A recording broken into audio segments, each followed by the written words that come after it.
7 en punto, bienvenidos a Milenio. 19 horas a puerta cerrada. Nombran a Mónica Soto como magistrada presidenta del Tribunal Electoral, cargo que tomará a partir del 1 de enero. El presidente López Obrador inaugura el primer tramo del Tren Maya que va de Campeche a Cancún. Afirma que el proyecto estará terminado en febrero de 2024. Se alarga la audiencia de Emilio Lozoya por el caso Odebrecht. El motivo fue un cambio de juez.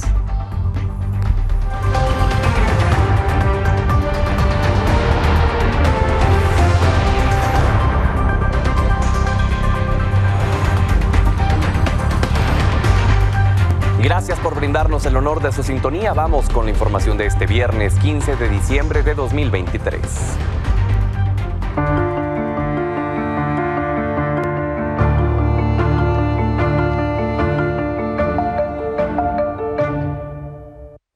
Luego de días de crisis en el Tribunal Electoral, hoy sus integrantes dejaron de lado las acusaciones, realizaron una sesión express en la que resolvieron 36 juicios pendientes.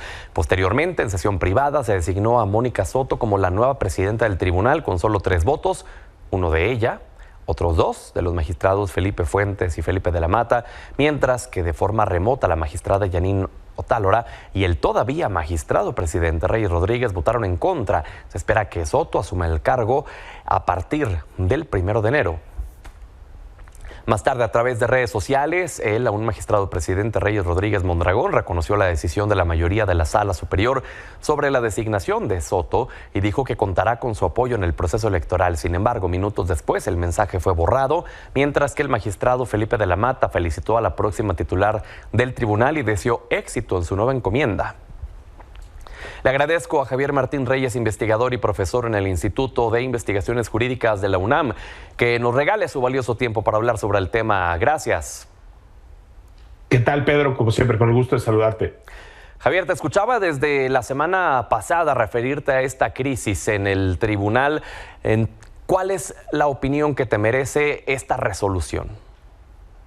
Mira, lo primero que habría que decir, Pedro, es que esta es una crisis tan poco explicable como aparentemente innecesaria. Por un lado, no se han hecho públicas y no se hicieron públicas las razones que llevaron a 3 magistraturas a pedir la renuncia del magistrado Reyes Rodríguez Mondragón. Se habló de una pérdida de confianza, pero nunca se dieron causas específicas para motivarla. Creo que ahí, en ese sentido, hay una primera señal de alerta, ¿no? Es decir, yo creo que para este tipo de situaciones que implican el cambio, ya ha iniciado el proceso electoral en pleno partido de la cabeza del más importante tribunal electoral de este país, debimos haber tenido pues una discusión bastante más transparente y también más clara. Y la otra, yo te diría, Pedro, pues a final de cuentas, la presidencia sí cumple con funciones importantes, no vamos a decir que no, pero a final de cuentas lo más importante del Tribunal Electoral son sus decisiones, ¿no? Y creo que el Tribunal Electoral había venido trabajando de manera más o menos adecuada durante los 2 últimos años, incluso con esta ausencia de 2 magistrados. Hay que decirlo, el Senado ha sido omiso y muy irresponsable porque no ha hecho los nombramientos pendientes. Creo que esos nombramientos podrían ayudar a estabilizar al Tribunal Electoral. Estos son 5 magistrados, los que estamos viendo en pantalla, pues que ya llevan conociéndose y trabajando juntos desde el 2016. Las fricciones al interior de los órganos colegiados pues son de repente normales, no deseables, pero pues sí llegan a suceder. Yo creo que sería una gran noticia que se renueve como se debe la Sala Superior, y creo que eso permitiría pues estabilizar aún más las cosas. Lo único que celebro pues de todo este episodio es que ya se haya recuperado el tono institucional. Creo que es una buena noticia que con motivo de la designación de la presidenta Mónica Soto, los mensajes ya no sean de acusaciones, ya no sean de amenazas veladas, ya no sean de descalificaciones, sino que sean de institucionalidad, porque lo que menos necesitamos de cara al proceso electoral más complejo de la historia que vamos a tener el próximo año es precisamente un árbitro inmerso en una serie de disputas que no se terminan de entender, que no se terminan de explicar. Eso creo que es un poco la lectura desde fuera que se puede hacer, Pedro. Mencionaste un punto muy importante, Javier, y que creo que es de interés para la gente. ¿Cuáles son en sí las atribuciones de un presidente o de una presidenta del tribunal? ¿qué es lo que verdaderamente puede hacer? Yo te diría, son atribuciones que se despliegan en dos planos. En lo estrictamente jurisdiccional, es decir, en la resolución de los casos que llevan al Tribunal Electoral, y que es lo más importante, o sea, digamos, así como se han resuelto impugnaciones a lo largo de este proceso electoral, pues imagínate la cantidad de impugnaciones que se podrían presentar el próximo año. Ahí el voto del presidente o la presidenta en este caso vale lo mismo salvo en casos de empate, ¿no? Entonces, solo en un escenario, por ejemplo, ahorita hay 5 magistrados, si hay una persona ausente, puede haber escenarios de votación 2 contra 2, donde para romper el desempate la presidencia tiene voto de calidad. Esa es una facultad, una atribución, ¿no? Que no es menor y que es importante porque de repente hay asuntos que se podrían destrabar. También hay que considerar, Pedro, ojalá no lleguemos a eso, pero pues hay que decirlo, que si nos vamos a la calificación de la elección presidencial solo con 5 magistrados, ahí lo que va a tener que hacer la Sala Superior es llamar a un magistrado de los tribunales que están abajo de la Sala Superior, que son las salas regionales, para sesionar por lo menos con 6, porque eso es lo que marca la ley, ¿no? En un escenario muy, digamos, extremo, difícil de pronosticar, pero por lo menos posible, ¿no? Donde haya una votación dividida de 3 contra 3, ahí sí la presidencia podría tener algún peso, pero no cuenta. Esta es una posibilidad muy remota, teórica, pero hay que apuntarla. Y la otra cosa, Pedro, es que las áreas administrativas y ejecutivas, el área de comunicación social, la escuela judicial, las áreas administrativas que administran los recursos públicos del tribunal, sí dependen de la presidencia. Pero la verdad, Pedro, es que hay una práctica en el Tribunal Electoral que a mí me parece muy inadecuada, pero pues que ya se ha convertido en la normalidad, que es que los magistrados de alguna manera como que se van repartiendo la supervisión de distintas áreas. Eso pues, no lo digo yo, eso incluso lo hizo público el magistrado presidente Reyes Rodríguez Mondragón hace algunos días en su carta. Entonces, claro, la persona presidenta pues seguramente tiene mano en el nombramiento de estos cargos, que no son menores, ¿no? La Secretaría Administrativa, la Secretaría General de Acuerdos, ¿no?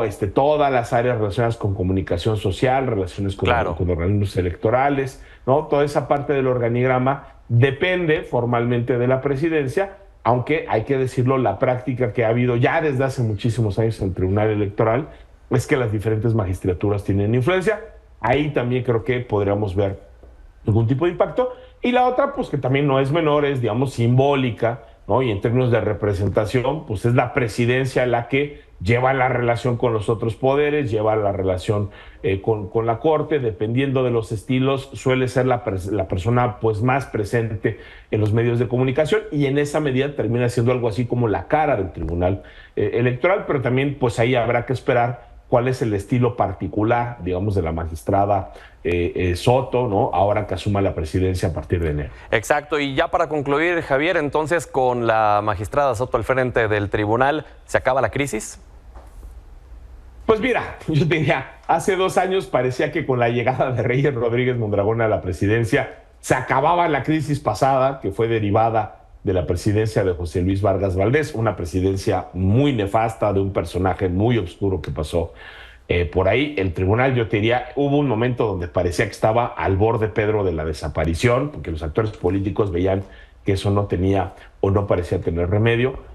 Creo que, aunque hay decisiones muy criticables durante la presidencia de Reyes Rodríguez, es un tribunal que fue recuperando la legitimidad, que fue dictando mejores sentencias. Por eso te digo, creo que esta es una crisis que de repente parece un poco innecesaria, porque las cosas parecían que marchaban relativamente bien. Yo esperaría que pues ya haya estabilidad, ¿no? Después de esta designación, porque de nueva cuenta, Pedro, estamos a menos de 6 meses de la jornada electoral. Mónica Soto va a asumir la presidencia cuando faltan exactamente 5 meses para la jornada electoral, y yo creo que más inestabilidad de este tipo, pues claramente no sería buena ni para el tribunal, ni para el Poder Judicial, ni para el proceso electoral, ni para la sociedad, porque pues a final de cuentas, ¿no? Las elecciones son procesos donde todas y todos participamos, y yo creo que todas y todos nos merecemos un tribunal electoral estable, que genere confianza y que pacifique los conflictos electorales, que para eso está. Pues muy bien, Javier Martín Reyes, gracias por tu valioso tiempo.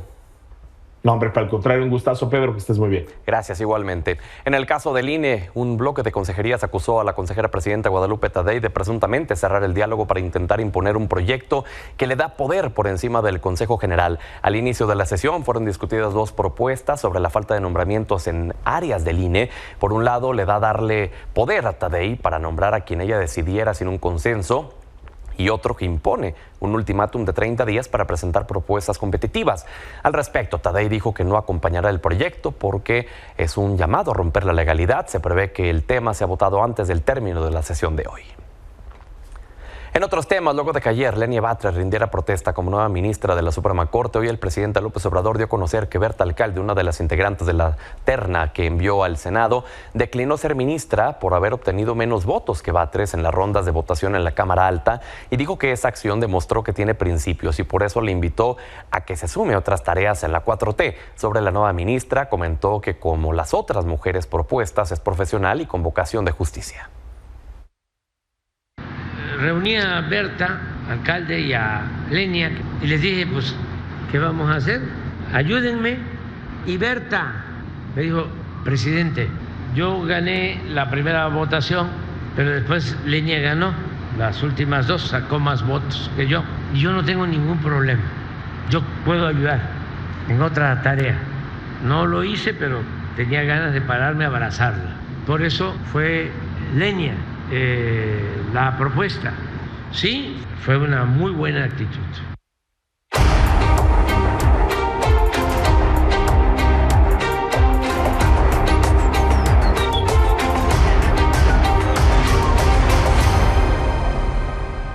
Hoy finalmente llegó la inauguración del primer tramo del Tren Maya que cruzará de Campeche hasta Cancún. Tuvo la presencia de gobernadores, empresarios, el presidente de la República. Se dio el banderazo de salida de uno de los proyectos que buscará conectar al sur del país. Pedro Domínguez nos cuenta lo que se vivió.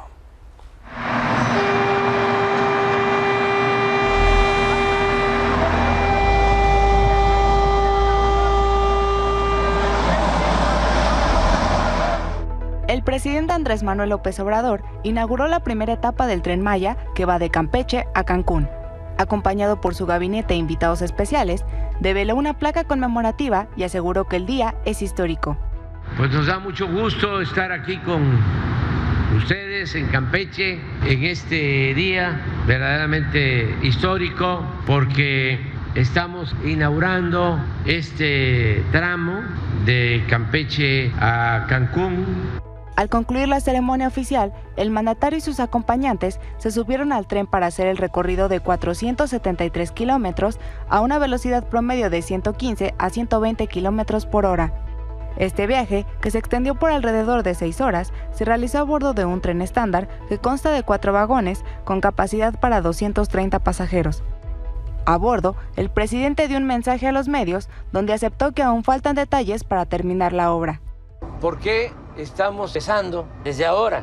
Porque pues estamos echando a andar la operación. Varios días, semanas, meses, prácticas. Falta la cuestión operativa, el funcionamiento, la venta de los boletos, la vigilancia, el mantenimiento, los nuevos trenes, porque este es estándar. Pero van a haber otros. El Tren Maya empezará a funcionar este fin de semana con 4 corridas diarias a las 7 y 11 de la mañana. El compromiso es que los boletos cuesten menos que los de autobús. El recorrido estará acompañado diariamente por 2.800 elementos de seguridad que realizarán patrullajes, vigilarán las vías y viajarán a bordo de los trenes. Los convoyes también serán vigilados por aire con helicópteros y drones. La seguridad es prioridad también para el Tren Maya. Para efectos de la apertura del proyecto integral, la Secretaría de la Defensa Nacional ha dispuesto un despliegue operativo mediante 3 ejes para proporcionar seguridad. La segunda etapa del Tren Maya arrancará el 31 de diciembre y el proyecto completo se entregará en febrero del próximo año. Con información de Pedro Domínguez, Milenio Noticias. Tras esta inauguración, el colectivo Sélvame del Tren condenó la apertura de la primera etapa del Tren Maya al señalar que la obra está inconclusa, que no servirá a la población para ir a sus trabajos o escuelas y que atraviesa la selva, además de calificar el evento como demagogo. Aunque el colectivo dijo no estar en contra del progreso, consideró que un desarrollo sostenible en la península de Yucatán es una oportunidad de justicia social y reactivación económica con respeto al medio ambiente.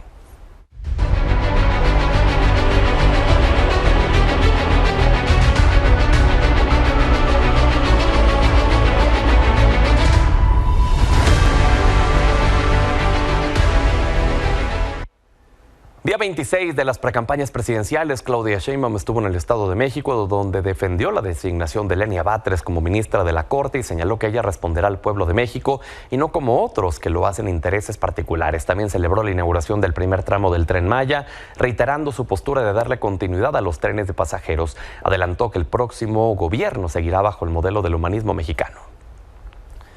Por su parte, Xóchitl Gálvez se pronunció en redes sociales sobre lo dicho por el presidente. Referente al Centro Pro de Derechos Humanos en el caso Ayotzinapa, dijo que solo a un gobierno autoritario le pueden molestar los cuestionamientos que provienen de la sociedad civil y que esa organización es referente histórico en la lucha por los derechos humanos en México. Además de que los ataques desde la mañanera son una injusticia contra ellos.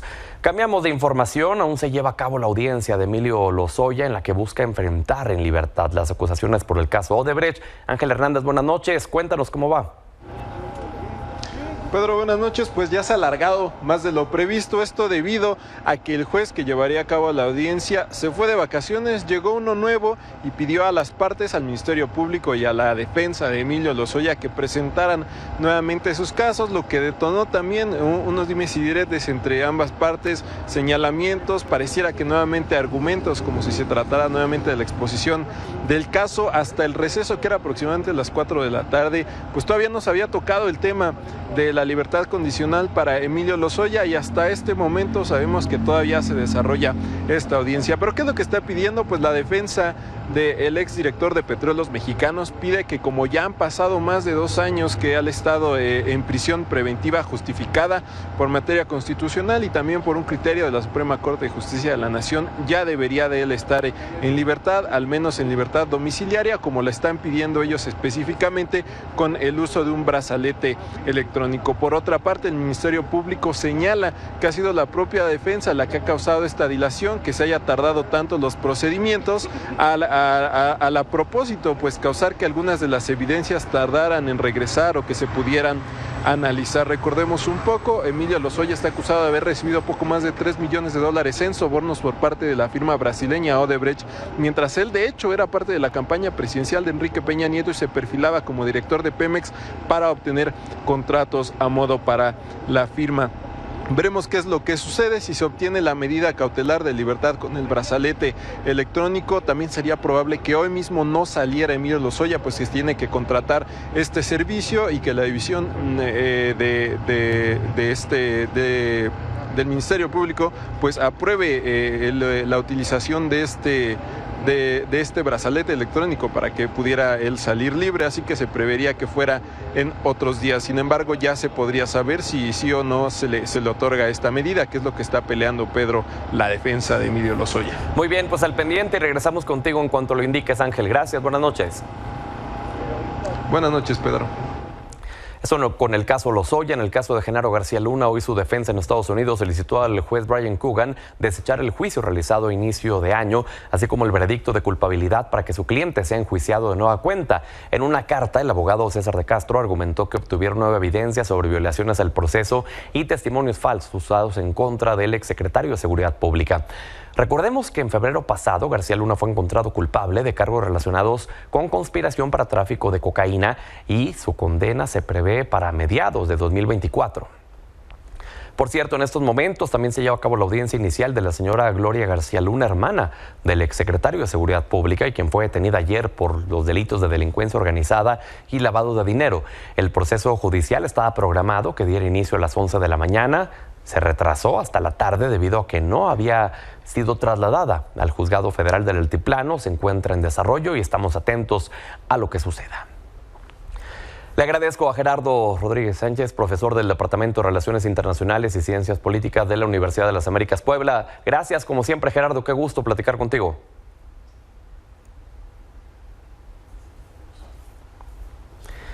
Vamos a retomar la comunicación con Gerardo para poder saber cuál es su análisis, cuáles son las probabilidades de que le concedan realmente esta petición a Genaro García Luna, para entender qué es lo que se está jugando en este proceso, qué es lo que está detrás en sí de esta petición que hace su defensa. Gerardo, adelante, ¿nos escuchas? Sí, claro. Sí, pues Pedro, son dos noticias relacionadas con un mismo actor, con una misma familia. No me sorprende, pues es una estrategia del abogado de Genaro García Luna, ¿no? Extender el tiempo, encontrar errores por parte de la Fiscalía de Estados Unidos. Y la verdad es que ya el tema de la hermana de García Luna tampoco nos sorprende. Ya había salido que era una posible prestanombres y que hubiera sido también ayudado a Genaro a lavar parte del dinero que obtuvo de manera ilícita. Genaro García Luna, cuando pasa de ser secretario de Seguridad Pública a la iniciativa privada, pues abre una consultoría con muchísimos recursos y probablemente no nada más haya sido su hermana Gloria, sino otros prestanombres de nombres que ya han salido a la luz en los Estados Unidos. También empresarios con doble nacionalidad, americanos, mexicanos, con algunos con sede en Florida, donde tenía también un departamento. Entonces, en la comunidad de seguridad e inteligencia ya sonaba mucho el nombre también de Gloria. Exacto. Gerardo, y conociendo al juez Brian Coogan, hablando sobre este recurso que está presentando su abogado para retrasar las cosas, a como lo has visto en otros casos, ¿crees que realmente pueda acceder? Y la verdad es que conocemos muy bien al juez Coogan por el caso del Chapo Guzmán. Es un juez muy fuerte que no le gusta dilatar los procesos. Así es que no creo que vaya a ser fácil esta estrategia por parte del abogado de Genaro García Luna. Y en torno a la hermana de García Luna, ¿qué anticipas que es lo más probable que suceda? Mira, la verdad que también no la tiene fácil. El propio presidente López Obrador ya había hecho algunos señalamientos. La Fiscalía General de la República ya la traía en la mira. La propia Unidad de Inteligencia Financiera ya había señalado que tenía vínculos probables con recursos que había obtenido su hermano por contratos o por corrupción. Entonces, la verdad es que no la va a tener fácil la hermana, que es muy conocida en el sector de la comunidad de Cuernavaca, de Morelos y de la comunidad de seguridad con la que se movía el propio Genaro García Luna. Claro, ¿y se anticipa que podamos ver a más familiares de García Luna involucrados? No lo sé. Ella era la cara más visible dentro de su familia, la que era muy conocida en la comunidad de seguridad, del ámbito empresarial, del sector de seguridad. Entonces, no tendría yo más elementos para ver si hay alguien más, pero ella era claramente la persona más visible del entorno cercano, familiar, del exsecretario de Seguridad Pública, Pedro. Pues muy bien, Gerardo, como siempre, es un gusto que nos regales tu valioso tiempo. Muchas gracias, Pedro. Gracias. Vamos a la pausa, pero como cada viernes lo dejamos con el senador Ricardo Monreal y su sección Antilogía.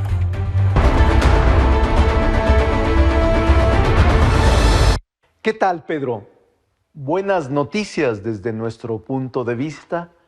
La integración de la Corte, la nueva ministra Lenia Batres.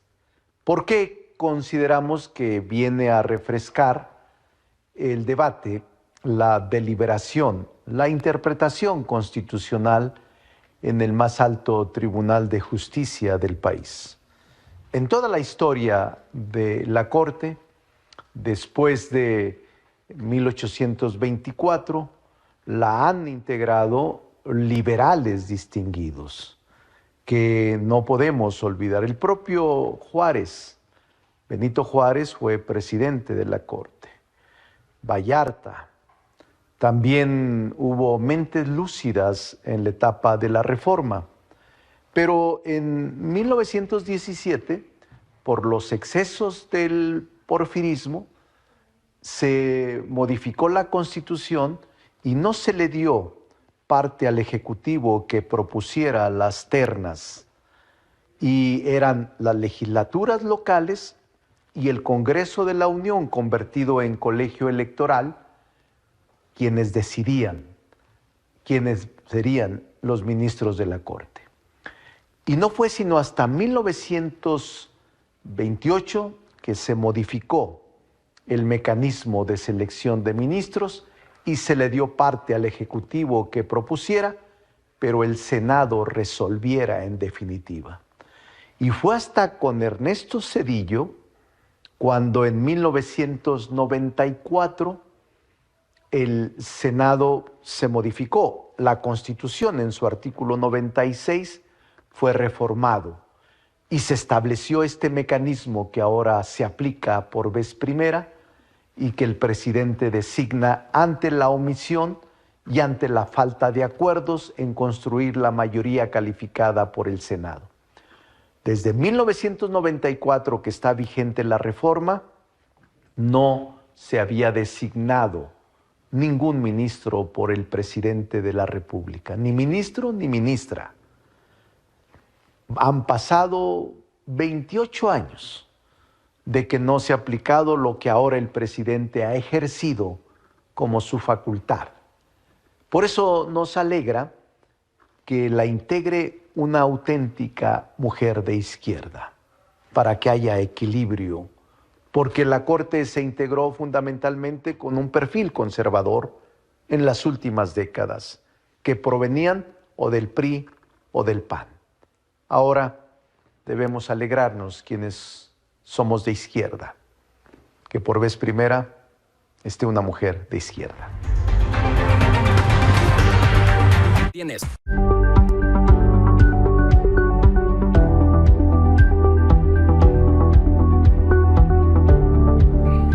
Viernes de Radiografía de Negocios con Jesús Hernández, nuestro editor en jefe de Milenio Negocios. Hoy hablando sobre México, una potencia de turismo de lujo. A ver, Jesús, primero que todo, bienvenido. Gracias, Pedro, gracias a ti, gracias al auditorio. Y pues sí, México es toda una potencia en turismo, es una de las industrias que más nos gustan porque significa una gran derrama para la gente y es una de las cosas en las que somos campeones, pero nos encontramos una gran paradoja y es que a pesar de que estamos muy bien a nivel internacional, somos una industria todavía poco global, especialmente en el segmento de lujo. ¿Qué es el segmento de lujo para empezar? Estamos hablando de los hoteles hechos para que los extranjeros, básicamente, que son los que traen dólares y pueden aportar divisas, ¿no? Euros y demás, dejen una gran derrama económica a través de una experiencia que puede ser única en el país. Okay. Y hablamos desde disfrutar bellezas naturales hasta tener una gran experiencia de glamping, por ejemplo, ¿no? Estas como tiendas de campaña de lujo en el desierto y a la orilla del mar, o grandes hoteles, luxury, donde de verdad no hay límites para lo que quieras, okay, ¿no?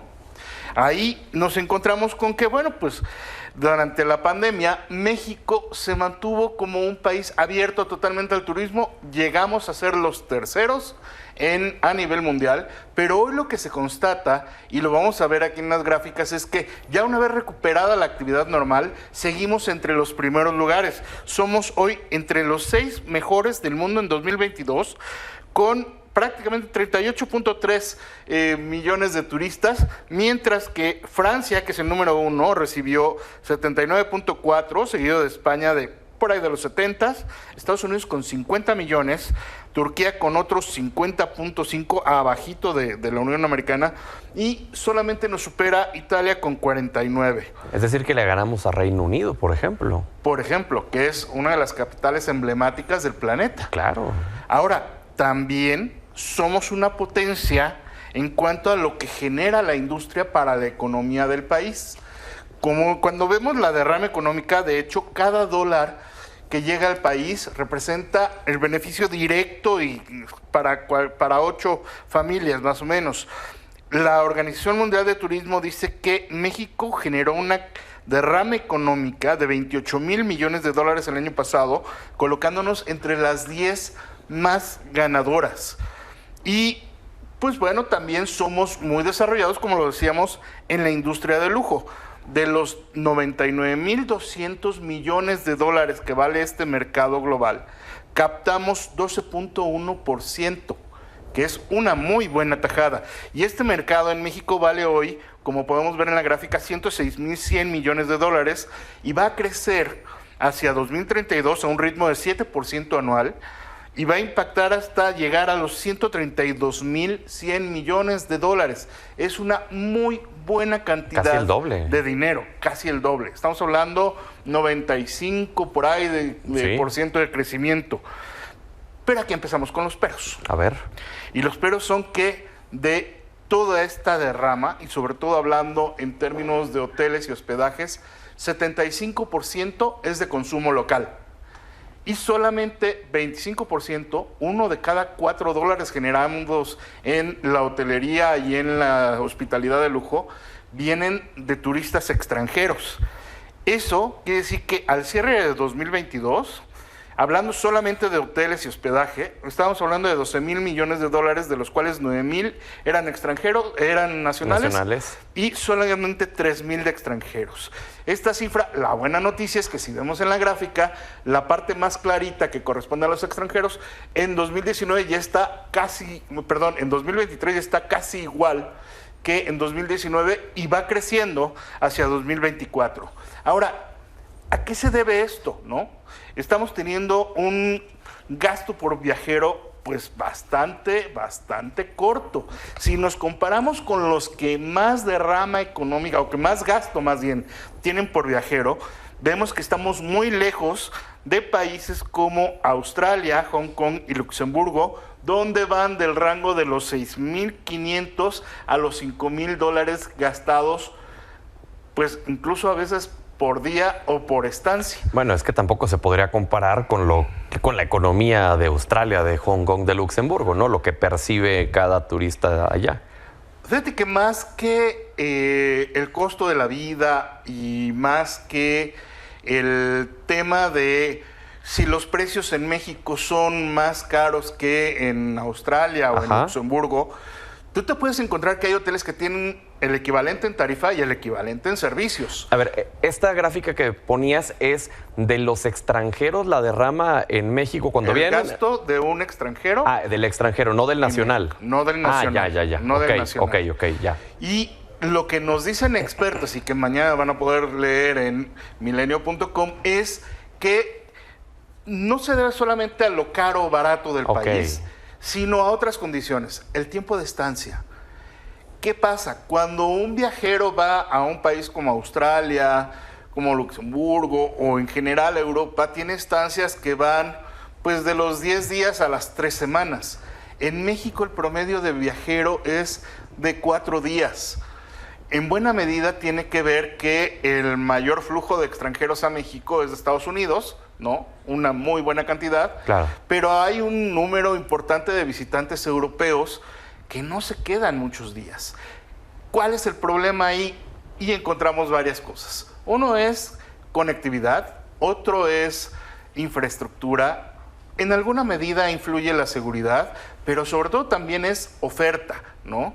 Hemos visto que si bien hay una muy buena calidad de instalaciones en México, que hoteles como el Banyan Tree han ganado como el mejor spa a nivel mundial hace unos años, y que aquí hay que recordar, el hotel es mexicano aunque la marca sea extranjera, ¿sí? ¿No? Y que recientemente en unos premios en Francia, 11 hoteles mexicanos ganaron premios y estuvieron en el país entre los más mencionados. Bueno, esto no es suficiente. Un lugar no lo hace todo y tenemos que trabajar en cómo crear una mayor oferta más encadenada, un ecosistema para que los viajeros quieran y puedan quedarse en México mucho más tiempo, recorrerlo más por carreteras, obras de infraestructura como el aeropuerto de Tulum, obviamente el Tren Maya que se inauguró hoy, van a tener que demostrar en el tiempo que son capaces de crear esta conectividad, pero todavía hay más que hacer y desarrollar. Por lo tanto,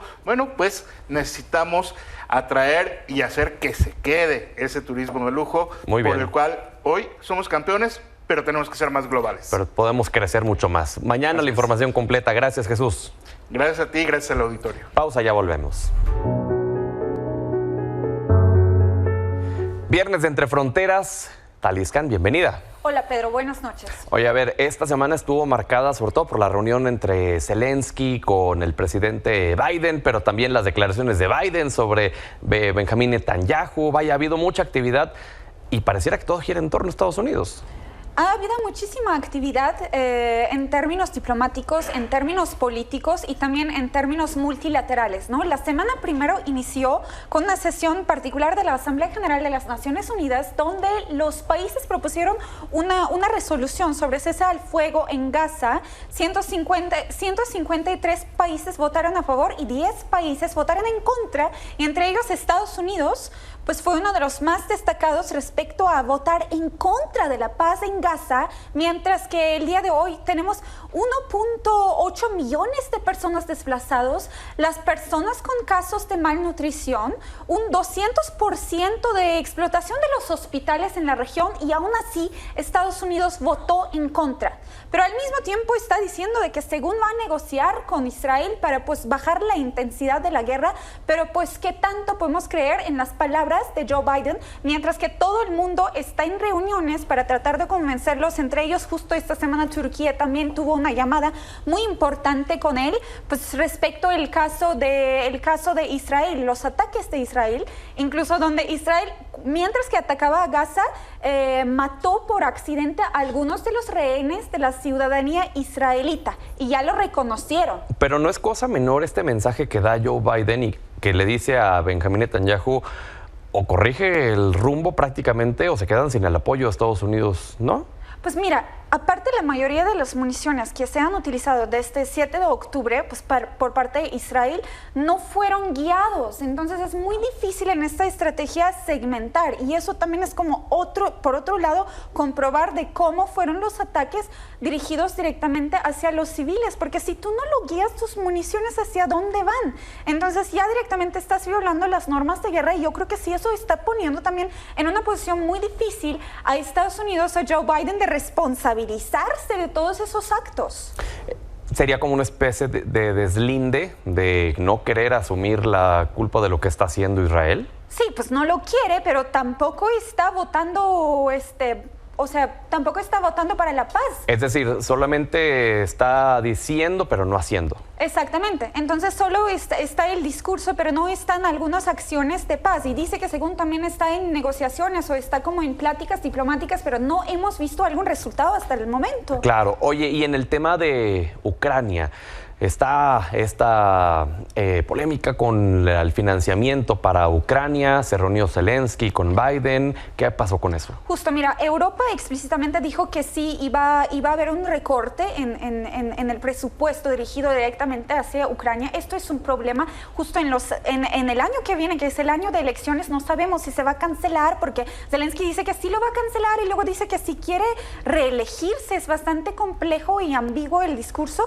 Por otro lado, Joe Biden, mira, es muy curioso, porque normalmente Estados Unidos, cuando estuvimos hablando de las cantidades como miles de millones de apoyo, ahorita Joe Biden dijo con muchísimo orgullo, dijo de que sí tenían un presupuesto de 20 millones de dólares de apoyo, y lo dijo como presumiendo, pues posterior a rechazo de Congreso. Pero mira, de acuerdo a las estadísticas, un día de la guerra es igual a 10 millones de dólares de gasto en Ucrania. Entonces eso nos quiere decir que Zelensky sí está solo, sí está quedándose solo, y mientras tanto Europa está buscando otros países títeres, por ejemplo como Armenia en el Cáucaso, apoyándose al contrabando de armas directamente para tratar de destruir la presencia rusa en la región. Y acá Zelensky tendrá que aprovechar estos meses que quedan con Joe Biden al frente de Estados Unidos, porque si llega Donald Trump, adiós apoyo.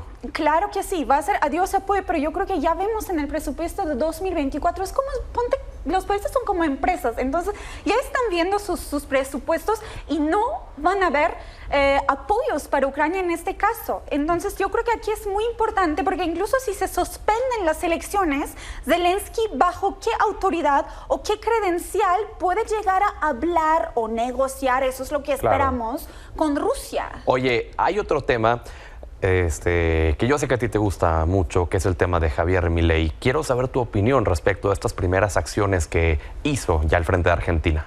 Pues la verdad es que desde mi perspectiva son movimientos como muy riesgosos, es un experimento, porque Javier Milei con su idea de anarcocapitalismo ha tenido una visión bastante vanguardista para ese país que ya ha sufrido muchos cambios drásticos políticos, económicos, pero el tema de devaluación del peso sí es un riesgo, y aparte Argentina ya sufrió las cantidades de inflación muy drásticas. Yo pienso que hay muchos riesgos, pero también se puede observar la desesperación más de la gente de nuestra generación, ¿no? Simplemente para pues, tener un cambio, aceptaron las propuestas de Milei, pero al parecer Milei no ha sido constante en lo que propone, y aparte ha tenido discursos muy radicales. Justo, por cierto, esta semana recibió a Zelensky, ¿no? Parece un paquete. Sí. Los que apoyan a Israel son los mismos que apoyaron a Ucrania, pero desde una perspectiva hipócrita, pro-occidental y de manipulación. Que se fundieron en un abrazo que duró varios segundos y que esa imagen le dio la vuelta al mundo. Ahora, respecto a esta medida de la devaluación del peso y todas estas medidas económicas, mencionabas un punto interesante, y era que sobre todo nuestra generación decía, bueno, pues aceptaron estas propuestas. ¿No crees que haya sido derivado del hartazgo de decir, ok, si ya lo tradicional no nos pudo ayudar, pues démosle la oportunidad a algo diferente? Exactamente, yo creo que es eso, porque pues las personas jóvenes están buscando un cambio, entonces llegaron a un punto donde no importa qué tipo de cambio es, si sea comunismo, sea capitalismo, ¿qué es anarcocapitalismo? Sabemos qué significa. Yo creo que la mayoría de las personas ni siquiera saben en metodología qué es lo que significa, pero vieron este perfil de un líder carismático de derecha extrema, entonces yo creo que sí les llamó la atención porque es algo nuevo. Entonces, por el simple hecho de que sea algo nuevo, la gente piensa que eso les puede garantizar la solución, pero yo creo que sí, la solución financiera tiene que ser algo duradera y sostenible. Si tú eliminas todos los factores, todas las herramientas, elementos del sector público, ¿quiénes van a ser los nuevos como tecnócratas para hacerlo? Porque en teoría suena bien, pero entonces, ¿qué equipo va a generar ese país que ya se encuentra en una crisis? Claro, habrá que ver los planes a mediano y a largo plazo. Así Talia, es. Qué gusto tenerte con nosotros cada semana. Muchas gracias, Pedro. Vamos a más información, y es que a casi una semana de que Javier Milei asumió la presidencia, hoy Manuel Adorni, portavoz del gobierno, anunció que Milei venderá 2 aviones de la flota de la empresa energética Yacimientos Petrolíferos Fiscales, que eran usados en su mayoría por políticos. Además de esta medida, también se anunció que se reducirá a la mitad la cantidad de choferes asignados a funcionarios para ajustar el gasto público. Por cierto, el presidente López Obrador hizo un llamado a los argentinos a no caer en la trampa de la violencia y manifestar sus inconformidades de forma política, aunque nuevamente lamentó sobre el nuevo gobierno que llegó a ese país. Evitó profundizar acerca de las medidas que está tomando Milei, ya que dijo que su elección fue la voluntad de la mayoría. Además mencionó que se debe cuidar que el pueblo no sea reprimido, ya que podría propagar el miedo y frenar las manifestaciones.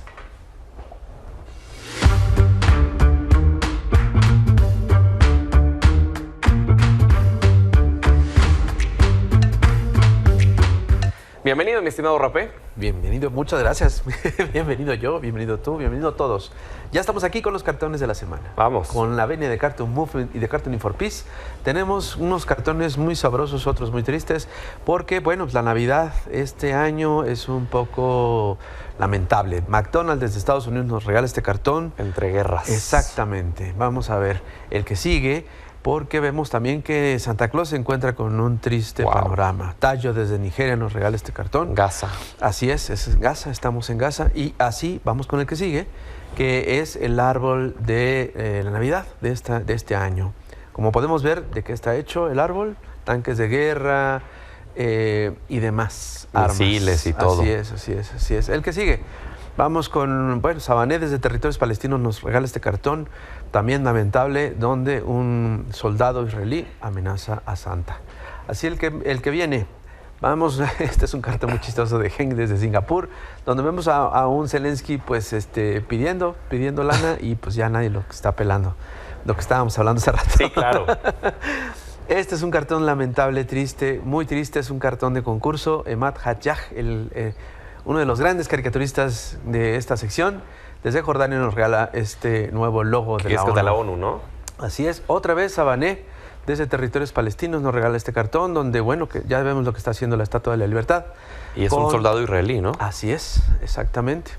Le está limpiando las botas de sangre. Este es un cartón muy chistoso. Y dice, mesero, una paloma de mi sopa. Una sopa de sangre. La paloma de la paz. Sí, es un cartón de Osvaldo desde Cuba. Y este es un cartonazo que tiene que ver con lo que pasa en Argentina. Yo te voy a comer. Y ya ves lo que dice ahí. Dice, no, pues él lo dice tal cual como es, ¿no? Sobre eso no hay engaño. Ajá, exacto. De Estados Unidos, este cartón. Y el último, ¿te acuerdas lo que hizo Cristina Fernández? Claro, la toma de protesta de Milei. Pues tenemos estrenando en esta sección a Lluvia desde Argentina con esta ilustración que me parece soberbia. Muy buen cartón. Muy buen cartón. Y así pasamos al cartón de la semana. ¿Quién es? ¿Quién crees? Pues alguien ¿Uno con patillas hasta acá? Patillas hasta acá y con una sierra por acá, motosierra por acá, pero vamos a ver, hay un juego. A ver qué tal les parece, porque según él, todo esto es por el bien de los argentinos. Yo creo que esto no va a durar mucho. El tiempo lo dirá, ¿no? El tiempo lo dirá, y vamos a ver, y ojalá. ¿Viste lo que pasó en el teatro cuando entró? Claro. Y bueno, lo que más causa revuelo es este decreto para no protestar contra el gobierno. Y si protestas, te la cobran. O sea, primero te van a golpear y luego te cobran la golpiza. Caray. O sea, son vientos de dictadura. Bueno, pues te dejamos, mi estimado. Mi querido Pedro, muchas gracias. Señoras y señores, ustedes saben que me encanta compartirles la privacidad de este momento. Así que desde mi estudio hasta sus casas, el desplumado de la semana. Cuídese mucho, ya lo saben.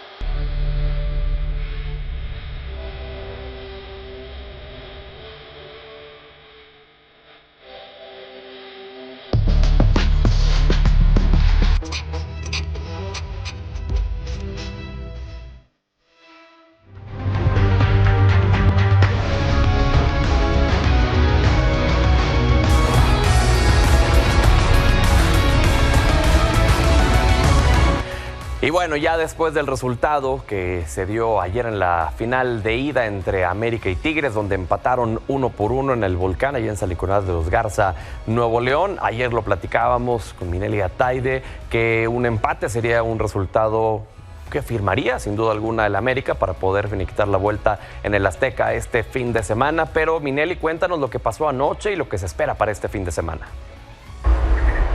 Buenas noches, Pedro. Así es, el próximo domingo se define al campeón del fútbol mexicano tras el empate a un gol en el duelo de ida en el Volcán. Tengo que reconocer que, contrario a lo que mencioné, Tigres y América dieron un gran partido con emociones, llegadas y tiros al arco, y también hay que destacar que los dos técnicos salieron por el triunfo, que incluso cuando Tigres iba perdiendo 1-0 con el gol de Henry Martin, Robert Dante Siboldi hizo cambios arriesgados para buscar el empate. Metió a Fulgencio, a Ociel Herrera, a Ibáñez, jugó con dos puntas y al final le resultó. Herrera metió el tanto. Para la vuelta, por supuesto, se espera que ambos cuadros salgan con la misma iniciativa.